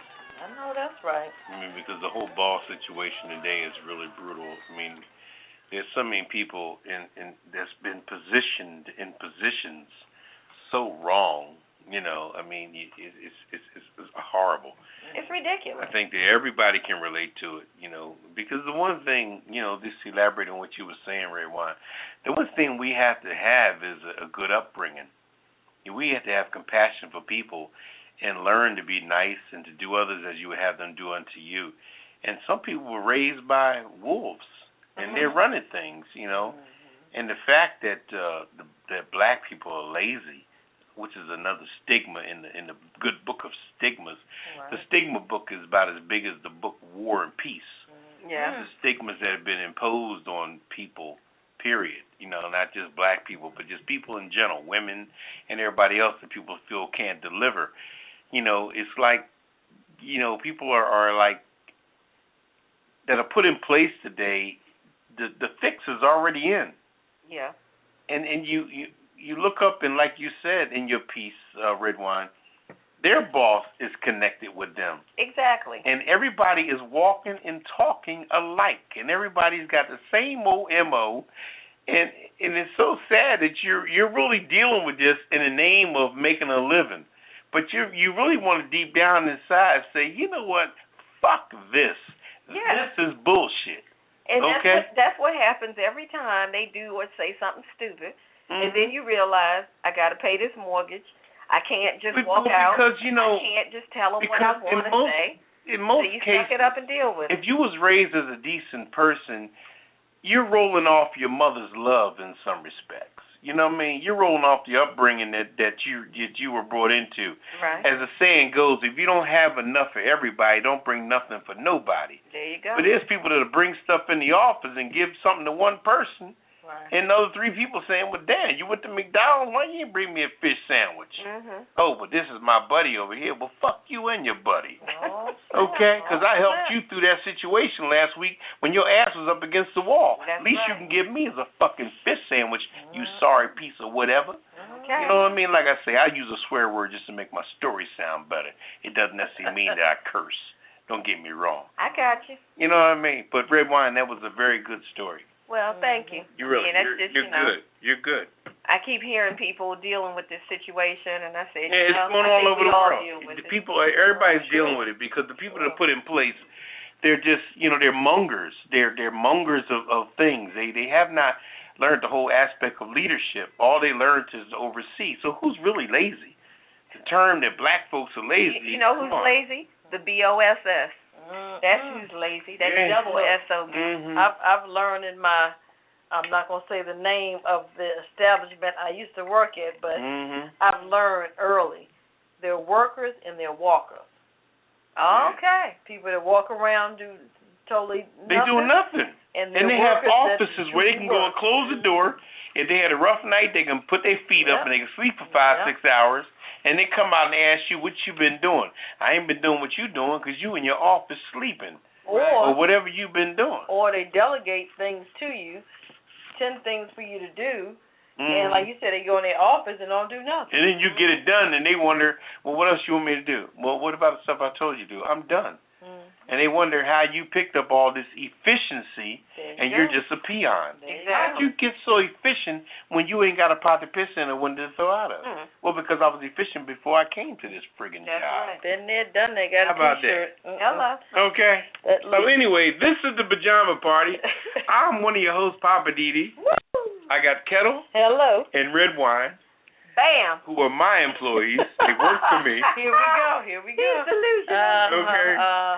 And they're trying to get a raise. So that's why Redwine's putting out such good stories. Yeah, that's He's what I'm looking for talking more about money. with the boss. All right. We getting ready to go visit Ketel's Corner. Hello. And, Ketel, you going to drop some knowledge on us? I'm going to drop some knowledge on You ready for him? All right. What's going on in Ketel's Corner tonight? Are they ready for me? Okay. I got a gentleman by the name of, probably a lot of people probably didn't know, Alfred Nobel. His name is Alfred Bernard Noble. was a Swedish chemist, engineer, innovator, and manufacturer. He was the inventor of dynamite. Dynamite? Well, like blow 'em up dynamite? There you go. Okay. He held 355 different patents. Established the Nobel Peace Prize for the greatest benefit to mankind. Since 1901, the Nobel Prize has been honoring men and women from all corners of the globe for outstanding achievements in physics, chemistry, philosophy, or medicine, literature, for work and peace. The foundations for the prize were laid in 1895 when Alfred Nobel wrote his last will, leaving much of his wealth to the establishment of the Nobel Prize. So he started this. So apparently the work that he did as far as inventing dynamite, he didn't want his work to be known as just inventing dynamite. He wanted to leave his money, which was $265 million. Okay. $265 million Wow. to help establish this fund for the prizes. He also spoke 5 languages fluently at the age of 17. Good gracious. That's where the name Nobel Peace Prize came from, huh? Yeah. Yeah. And nobody knew that. They just were, Right. He passed away in 1896, December the 10th. Right. Well, he was quite the overachiever. Yeah. Which wasn't that long ago. A lot of people, when they hear it, when they see the dates of 18, they think that it's long ago. 1800s, if you're 50, 60 years old, 1800s really represents your grandparents. Not even your great-grandparents, your grandparents. There you go. And your great-grandparents were born in the years that Lincoln and stuff was around. There it is. And remember, Lincoln was one that freed the slaves, which was the initial people that are your heritage. So therefore, to focus on Lincoln would be a good place to start. So don't be afraid to tour with the 80s, because it wasn't at the 1800s, because it wasn't that long ago. Okay. That was a great story, Ketel. All right. Interesting. Yeah, it was. So Nobel. Yeah. Nobel Peace Prize. I need to win one of those one day myself. Yeah, I was just thinking I'd like to get one. Yeah, everyone. Maybe we can get one for the Pajama Party show. Well, you only get one, so we'll be competing with each other on that. Okay, I can take you. It ain't like it's coming to you. I can take you. You could take me. Look, you guys want to resolve this dispute we're talking about here? Hit us up at 914-803-4306 and press 1. Press 1. If you're already tuned in with us via telephone, just press 1 and you'll be queued up, and you can talk to us about whatever's going on with you. You want to put somebody on the kisser list? Somebody pissed you off this week? Something happened to you? Give us their name. You can give us their first name, last name, their social security number. Whatever you want to do. We don't care. Go and get it in. Well, we're gonna take a little break, and we're gonna come right back. You're listening to the Pajama Party Late Night Adult Talk Show. We've added a new segment to the show called the Kiss It List. Every week, we put people on this list who have done dumb stuff or have been irritating or just gotten on out of your nerves. So we call them out and put them on the Kiss It list, and we tell you why. If you have somebody you want to add to our Kiss It list, hit us on Twitter at @PajamaParty and use hashtag #KissIt, and we'll add them to the list. If you prefer to email your contenders, send them to info@apajamaparty.com. We'll call them out every Friday night at the end of the show, so get those names in. Now, let's get back to the Pajama Party Crew and more of the show. DJ, would you mind turning it up a notch? Oh, how rude. Oh, you're on the Kiss It list.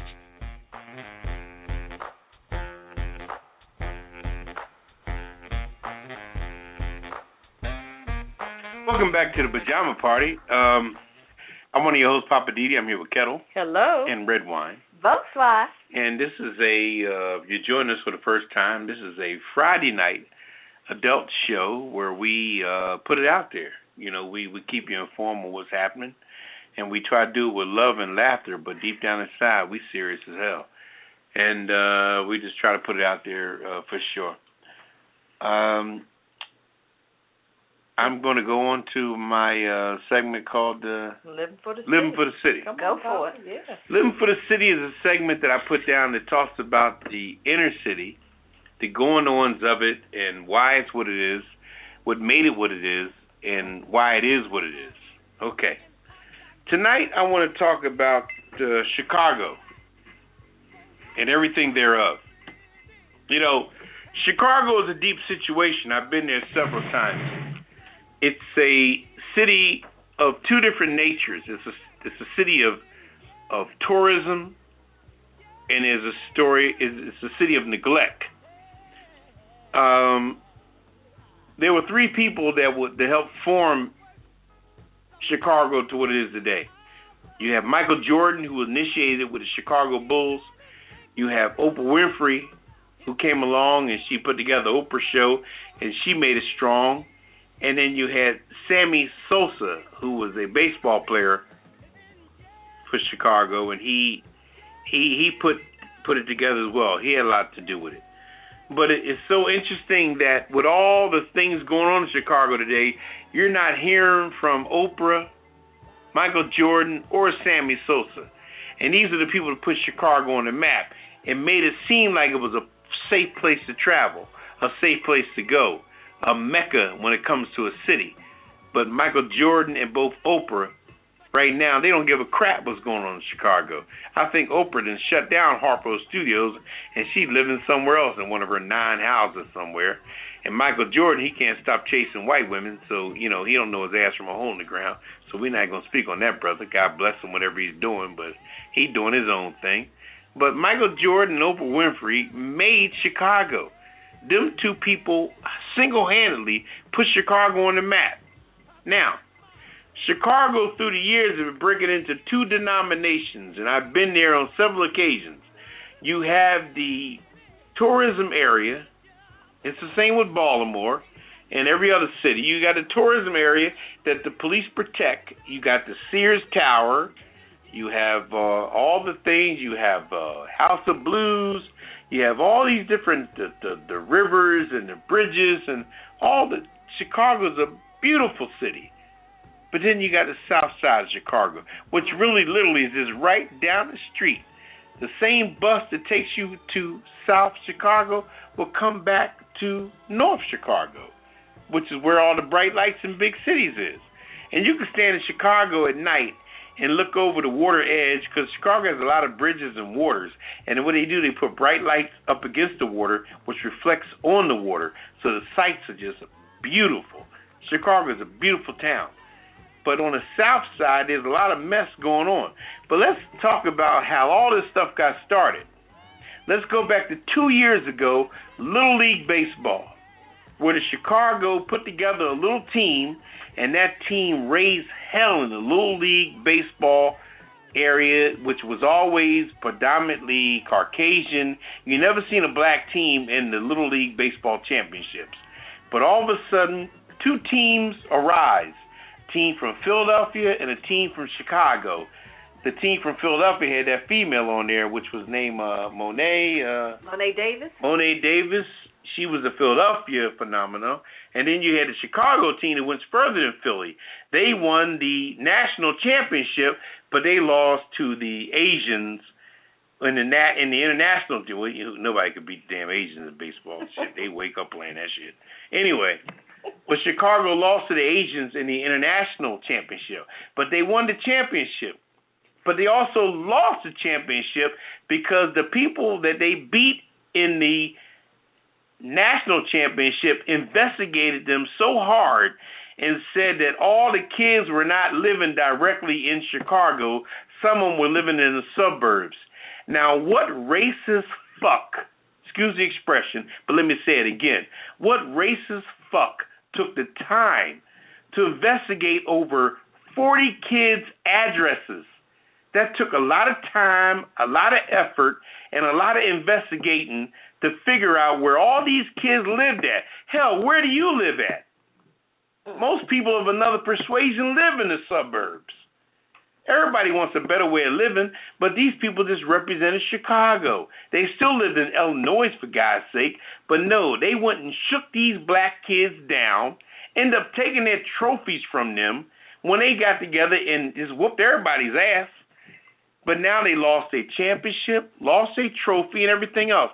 But see, when you take away the trophy, what are you putting in their hands? Guns? So maybe that's why Southside Chicago is the way it is today. Because you taking away a trophy from a damn 12-year-old. So when they turn 15, they picking up a damn Roscoe, which is a nickname for a gun. Okay? So you can't even let peace be still. These young black kids whooped y'all ass. So the only retaliation you got for getting your ass whooped by a all-black Chicago team was, let's investigate them. No, take your loss and take your ass back to wherever you came from, Oklahoma, whatever team Chicago beat. But no, you wasn't content with the loss. You want to go on Google and Google every kid's name and find out where they live, where they are. He don't live in Chicago. He got to live in a damn ghetto. You don't live in a ghetto. Why the hell you expect somebody else to live in the damn ghetto? And ghetto was a name generated by Jewish people back in the day. Ghetto was a good name that was furnished by neighborhoods. But like I said, the stigma book is bigger than the War and Peace book. Another stigma put down by people saying a ghetto is a black neighborhood. No, a ghetto was originally a Jewish neighborhood. That's where the term came from. But see, blacks have always followed Jews in their life because Jews was just as haunted and hunted as black folk. So when the Jews said the coast was clear, blacks usually followed Jews. They were like our Rudolph the Red-Nosed fucking reindeer. We followed the Jews. When they said it was cool, then we said it was cool. But they led the way because they had the white skin to protect them. So we often moved in neighborhoods that Jews moved out of. And they had ghettos. So we lived in the ghettos. It was named the ghetto by the Jews. They designated who lived in what ghetto. Their relative lived in A ghetto, B ghetto, or C ghetto, or 1, 2, and 3 ghetto. But y'all dropped the number and the fucking letter and just left the word ghetto. Ghetto was a location area of where their relatives was. But when the black folks moved there, you called it a terminology. Like I said, another damn stigma that stuck to black folks like fucking crazy glue. Okay? Learn your history. Listen with the third ear and see with the third damn eye. Like I said, Chicago, in closing, the little kids won the championship fair and square. Them little kids was kicking ass in that little league. Because it always was of another persuasion for years. All of a sudden, 2 years ago, damn, what the hell are these black folks doing in the championship? Damn, they won the championship. It shocked the world. But then somebody investigated them and then took the trophy from them kids. Now, how does a little 12-year-old, 11-year-old feel now you done took their trophy? Mm-hmm. Now they breaking your fucking car. Don't feel bad because you know what? You drew first blood. Woo. That's all I got to say for living for the city. The microphone is coming out of your chest. I ain't scared of you, mother. There goes another microphone. All right, Papa, I hear you. Wee. You put it down tonight, Papa. I hear you. Well, you know. Gotta cool him down. All right, better get him some more of that big ice. Don't give me some brown liquor. All right, watch out now. And roll me a spliff. Oh boy. Bartender. Get me a cigar and some cognac. Well, while you doing that, let's go out to the West Coast to Hollywood. And Ketel, you gonna give us the Hollywood wrap up? Yeah. What's going on in La La Land? Kim Kardashian and Kanye West. They back in the news again as usual. What have they done now? Kim Kardashian and Kanye West. Why doesn't she take his last name? Anyway. Because she's a Kardashian. Oh. That's her money. She's not giving up that name. Mm-hmm. Well, they have a new addition, and the baby's name is Saint. What? S-A-I-N-T. Saint West. Saint West? They came in this world on December 5th. Kardashian 35 and West 38. They're living with Kardashian's mama for right now. Yes, they're getting their house renovated. Again? I guess so. So every time she has a baby, they renovate the house. I guess they're going to make the house bigger. They need the room. They got a 2-year-old daughter. Her name is Northwest, as we all know. So now we have Saint West. They need the room for 2 kids. Okay. Yeah, they got to add another wing onto the house. I know motherfuckers that had 8, 9 kids. They need a damn room. You go Come figure. on. All right. It's crazy. It's crazy. Also, I got some other news. This happy birthday, entering public domain as artists. A settlement has been reached in the U.S. lawsuit with Warner Chappell Music over the copyright to the Happy Birthday to You song that will put one of the world's most recognized songs in the public domain. It says terms of the deal were not disclosed in court papers announcing the settlement, but it puts an end to the class action lawsuit filed in 2013 by a group of artists and filmmakers who had sought a return of the millions of dollars in fees the company had collected over the years for use of the song. The Happy Birthday song dates back to, the song has a complicated history reaching back to 1893. Publications of Good Morning to All, that's the name of the song, a children's song written by a Kentucky woman named Mildred Hill and her sister Patty. It says the melody eventually came to be sung with the familiar Happy Birthday lyrics. So you're saying originally it was Good Morning to All? Yeah. And then it changed to Happy Birthday to You? That's correct. Okay. Right.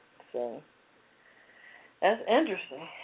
So is it public domain now? Does that mean that people can use it, like in movies and TV shows or whatever, and they don't have to pay anybody? Or no, apparently they're saying that they have to pay someone for that, to use it.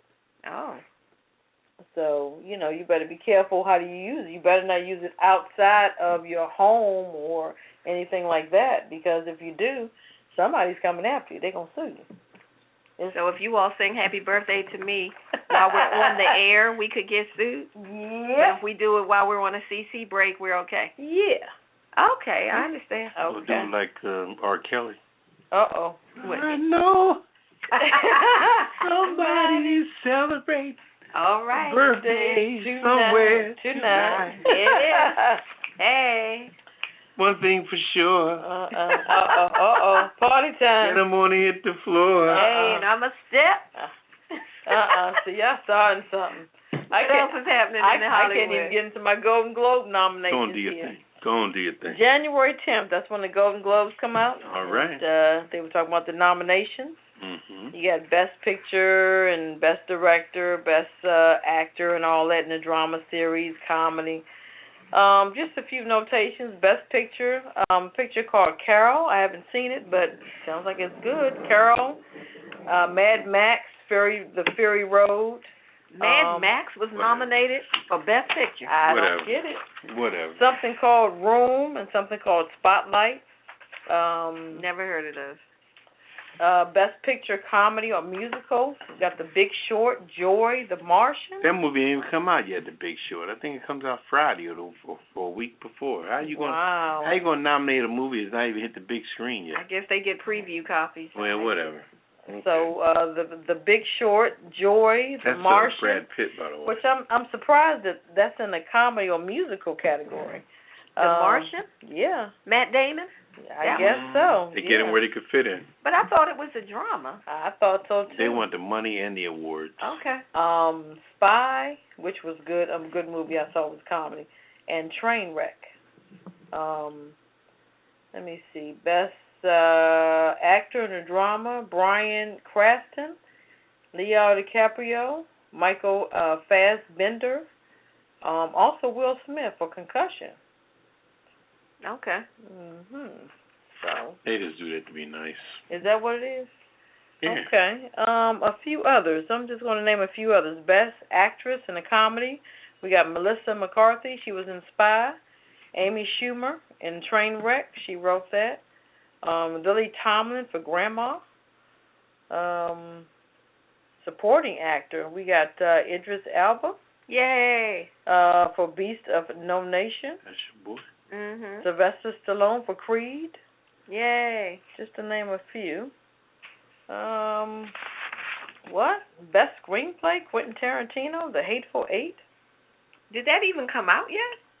I remember reading he was working on it and trying to keep it all under wraps. That's what I was saying about the other movie. They're putting awards out for movies that are not even been viewed by the public. Right. What is this? Inside trading? I don't know what their criteria is. That's interesting, Poppy. You say that. That sounds funny. Inside trading, but who knows? A lot of this stuff has not even hit the big screen yet. How is it even getting a nomination? I don't The know. Steve Jobs movie, they kind of really pumping that up.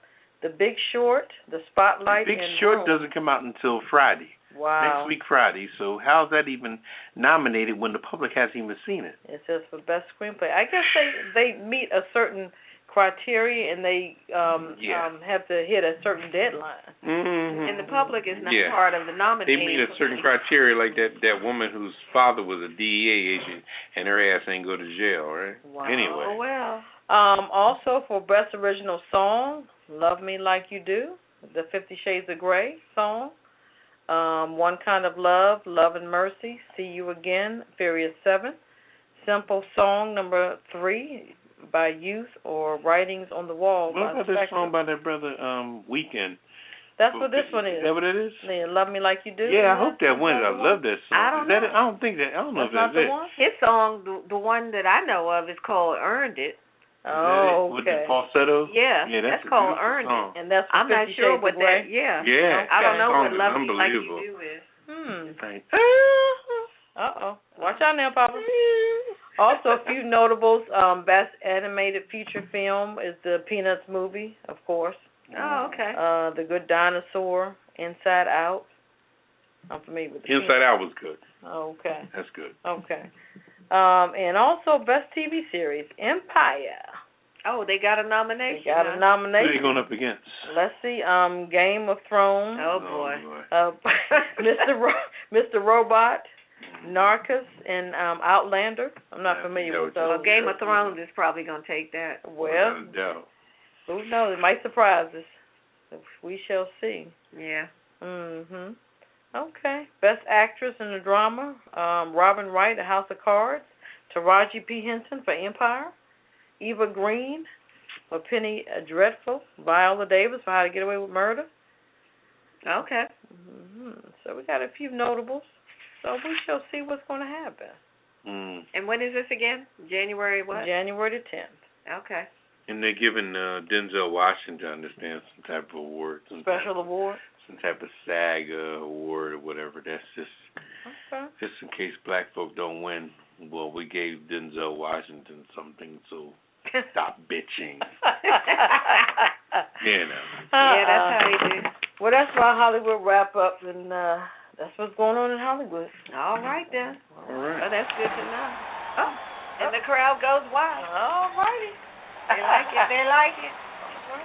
All right. Well, while they're in a good mood, let me tell you about the cocktail of the week. Come on with it.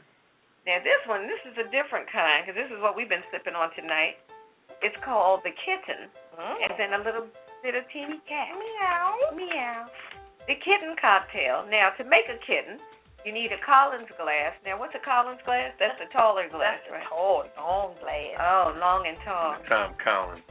Yeah, that kind. So, here's what's in a kitten. It's 1.5 ounces of Ciroc pineapple, a half an ounce of pineapple juice, half an ounce of sweet and sour mix, and then you use a dash of nutmeg, and you top it off with ginger ale, garnish it with a grilled pineapple wedge, and a dash of nutmeg. So what you want to do is put everything, all your liquid ingredients, plus a dash of nutmeg in a shaker with some ice, shake it up, strain it in a Collins glass with fresh ice, and then put just a little dash of nutmeg, and then you add your grilled pineapple wedge. And I guess if you don't have an outdoor grill, if you have an indoor grill, you can just grill up a little piece of pineapple. And if you don't want to do that, just take a regular pineapple wedge. But this is a very tasty drink, and that nutmeg, I think, really kind of sets it off. It gives it a different flavor profile.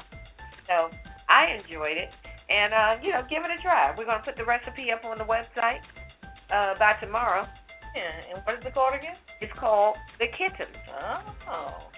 So give it a try and see if you like it.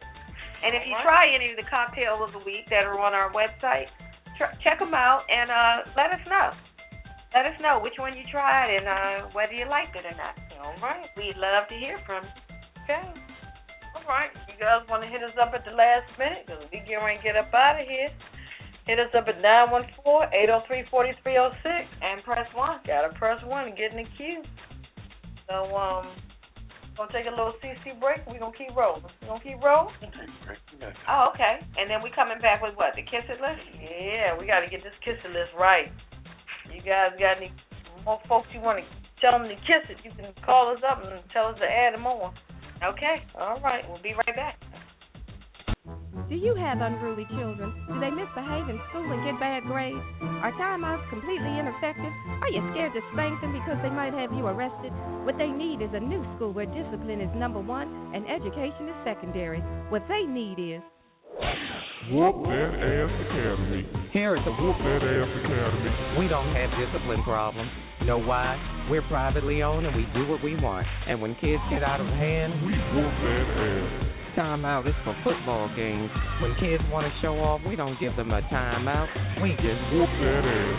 We don't make a kid stand in the corner. That's by house plan. When one of our kids gets out of order, we snatch him out of that classroom and Whoop that ass. Here at WTA Academy, we make sure they learn the basics of reading and writing, math, and science. But above all else, they learn discipline. This is what will keep your kids out of jail.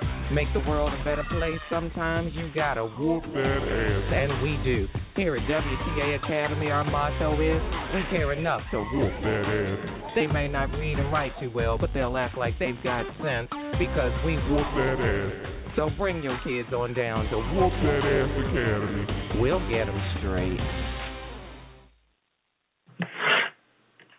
And we're back on the Pajama Party Show. We are about to go into the Kiss It list.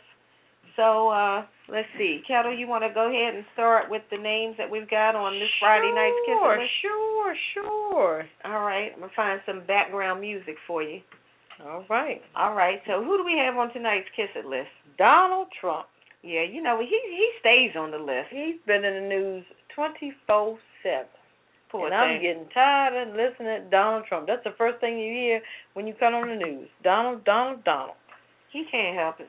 So, Donald Trump, Roger Ketel, of course, he's on there permanently. Mhm. The Red Star people, we know who that is. Yeah. Who we got? Chip Kelly. He's the coach of Philly, right? Eagles. Okay, Yeah. Eagles. Yeah, Philadelphia Eagles. Jerk off. Yeah, he's the jerk off. Jerk off. Okay, who else we got, Papa? The city of Chicago. Oh, the whole city. For being so brutal and not letting people in on what's really going on. We got the mayor, the sheriff, and the Department of Tourism. For not letting people really know what's happening in Chicago. Wow. Getting people to come there and ride your little boats and go to your little Navy piers and everything. But letting people know that a mile down the road on the south side that everything is in turmoil. Okay? We got these different gun shows where the guns are really coming from. All right. People stockpiling guns at these little gun shows. You ever see at the convention? Oh, at the convention center in Virginia, a gun show. There's like 500 guns in that damn civic center. And them jokers is racking, packing, and stacking. And how you think them guns get into the neighborhood? From them damn gun shows, okay? Okay, first name Wyatt, last name Wyatt Earp. Okay. We also got the CEO of Chipotle, Steve Ellis. You want to kiss who was the making list? a fortune before all that happened. So don't give me that apologetic bullshit. You done made $1 billion, and now you done lost a couple million, and you bitching? Please. We got Temple University. Temple University in Philly, they use and abuse Bill Cosby's reputation and his national camaraderie to build that school up. And now you're going to kick him in the ass?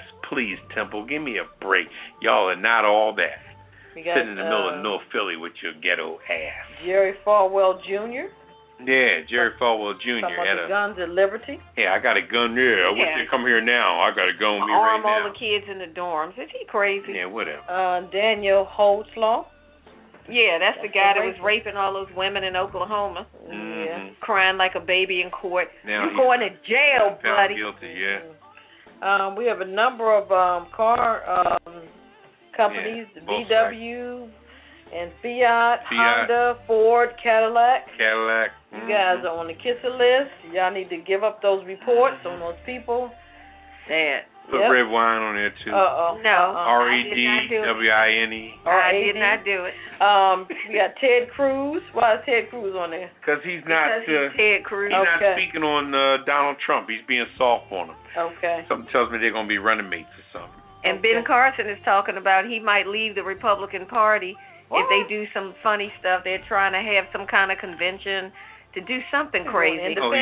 Something crazy they're trying to do, and he said if they do that, then he's out. So he's finally not out of the race, but he might leave the Republican Party. He's finally realizing he's black? Or? Yeah, I think so. Okay. And also Bill Furray. He's the he is the head of the Drug Enforcement Administration in Texas. Mm-hmm. Who helped to get his daughter out of there within 3 hours. With a bunch of drugs. Yeah. Pop was the main dog, and he just let her out of jail. He gave her, like Monopoly, he gave her a get out of jail free card. Pretty much. Okay. So what we got? Oh, and to all the bosses that are bosses instead of being leaders and good managers, all of you, you know who you are. You're on the Kiss It list. This is for you. Kiss my entire ass. Kiss my Irish ass. You better kiss my Irish ass. This world can kiss my ass. Kiss my ass. You can just kiss my ass.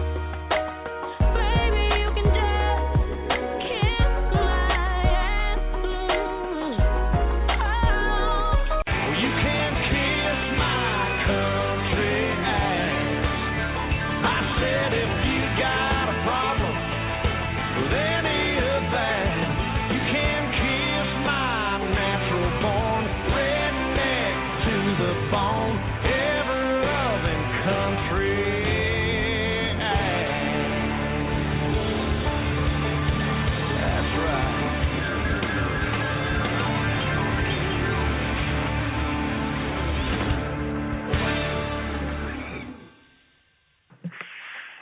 All right. Woo. We're back. That was good. I'm one of your hosts, Poppa DD. I'm here with Ketel. Hello. And Redwine. Was it good for you? Oh, Lord. Anyway, my last word tonight, I'd really like to thank our loyal listeners who tune in and understand the vibe that we're trying to project and what we're trying to put out there. You know, thank you for hanging there with us and listening to us while you have the opportunity, because when we get big and famous, your ass going to have to buy a ticket. Anyway, but in the meantime, I'm just joking. But thank you for hanging there with us during our incubation stage, during our infancy stage, and helping us as we grow up. I'm Poppa DD, and like I said, I'm the boss here. And yeah, you can be the boss. What you got your last word, Redwine? I just want to say thanks to everybody for listening. Shout out to all the true managers that are leaders and not bosses. We appreciate you. Shout out to Lynette Tichelle. They just wrapped on a film they're shooting called Illicit, so you all be on the lookout for that. I don't know when it's coming out, but it's coming. Also, shout out to Lena Chanel. She's in a video, featured in a video, as the acting talent, a guy by the name of Elijah Blake. The name of the video is called Fading. So look it up, check it out. It's nice music. The guy's really talented. He's a Def Jam artist. Shout out to all of our listeners. Lisa B, thank you for the topic idea. Shout out to Florida, Cali. Who else? NC. Yeah. I'll leave it to Ketel. She can finish the shout out. All right, NC, Philly, Cali. Who we got? Louisiana. Who else we got? Philadelphia. All right, yeah, Philly. Thank you guys for listening. Tuning to us every Florida. Did we Friday. do Florida? Florida? Who's in Florida? Yeah, Florida. Oh yeah. Did we say D.C.? Yeah. Florida, stand your ground, Florida. Gotta say D.C. Yeah, D.C. D.C. represent. Yeah. D.C. Yeah. Maryland's in the house. Very loud. But thanks for the new listeners, old listeners, and future listeners. We appreciate you listening to us. Also, wow, 2016 will be here in about what? About 3 weeks. About 3 weeks, 2-3 weeks. So we got some new and exciting folks you guys want to hear. Some new guests we're going to have on the show. So hopefully by next week we'll let you know. Sounds good. All right now. Should old acquaintance be forgot? And never wind up on the kiss And with that old anxiety. Bartender. Yep. Another round. Old acquaintance. Say good night, Poppa DD. Good night. Good night, everybody. Good night. Signing off. Initiating shutdown sequence. Is it all over, Rock? I guess so. I bid you farewell, arrivederci, sayonara, and all that sort of cheers. Well, when you gotta go, you gotta go. Well, good night. Yabiko. Sana. I regret to announce this is the end. I'm going now. Good night, and good luck. Was it as good for you as it was for me? Now give me a kiss and say good night. Good night. Good night. Thank you. Goodbye now. Goodbye. Goodbye. Thank you. Goodbye. Thank you for attending our show, and good night.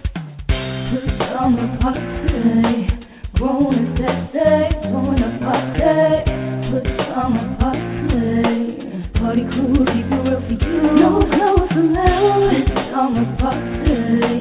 Grown and sexy. Join the party. Pajama party. Party crew, keep it real for you. No clothes allowed. Pajama party. Grown and sexy. Join the party. Pajama party. Party crew, keep it real for you. No clothes allowed. Pajama party.